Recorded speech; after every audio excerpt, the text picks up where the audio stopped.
So some of our victims of human trafficking aren't even sure if they are being trafficked or not, as it is a very gray area. So some signs of a person being trafficked: they're being controlled by threats, force, or deception. They're being told to keep in constant contact. For example, giving more than one cell phone.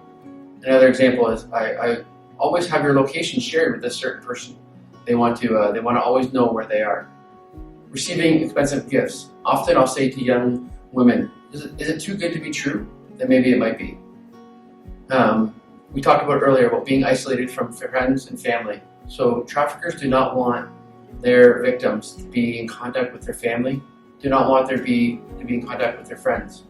Because that family and friends will say exactly what I'm saying to you guys right now. Is it too good to be true? This person is not good for you. They're doing something. They want more. It's too good to be true. Earning or making money and not being able to keep it. It sounds silly, but that's what's happening with human trafficking. People are doing the work and somebody else is taking the money. That's a very obvious, but sometimes not obvious to victims of human trafficking, that they're being trafficked. For example, when you go to work, you get your money at the end of the day, or every 2 weeks for regular jobs. When you have to give your money to somebody else, that's not a normal industry. It's not normal employment. That's trafficking. If you're being forced to give your ID to someone, nobody else should have your identification. If you're over 18, you should be holding on to your own identification. If you're constantly being told to look better, look sexier, get your hair done, get your nails done, wear tighter clothing, that sort of thing. Often being denied food and sleep. Believe it or not, young women will be forced to work all night long. And I even go back to labor trafficking, working 16, 18, 20 hours a day. There are labor laws against that. There's no industry that you're supposed to work that many days or that many hours in a row. Again, just in general, being forced to have sex for money. If you're being forced to have sex for money, that's labor trafficking. Or that is sex trafficking, I apologize. Often people get into sex trafficking, and we go back to how they're targeted. Some of it is online, absolutely. Some of it's on social media platforms.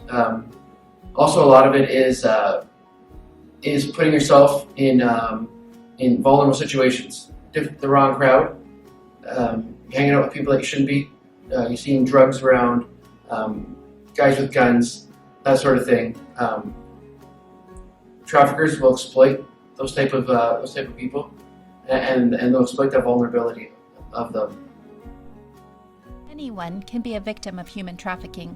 Traffickers often target people who may be at odds with or separated from their families, in need of work, desperate for money, or survivors of abuse.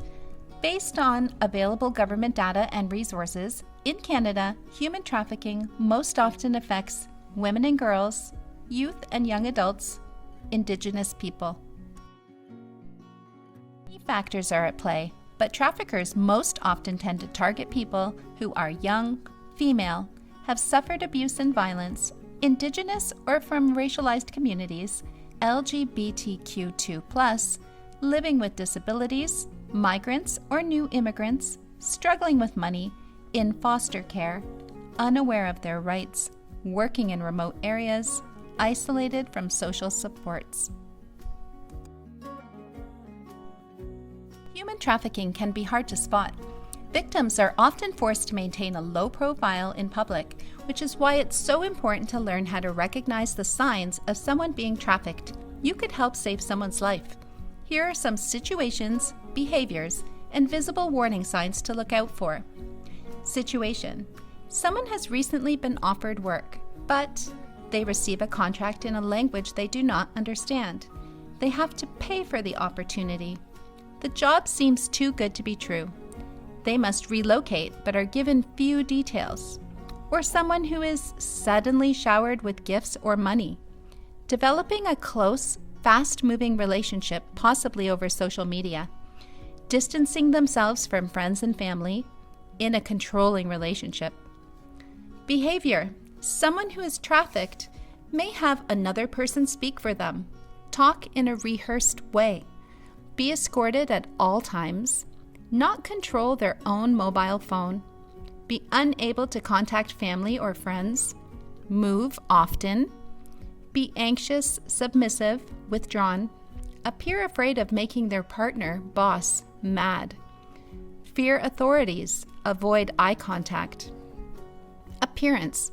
Trafficking victims may dress to look older, not dress appropriately for the season, show signs of abuse or confinement, have untreated medical issues, seem underfed or tired, show signs of addiction.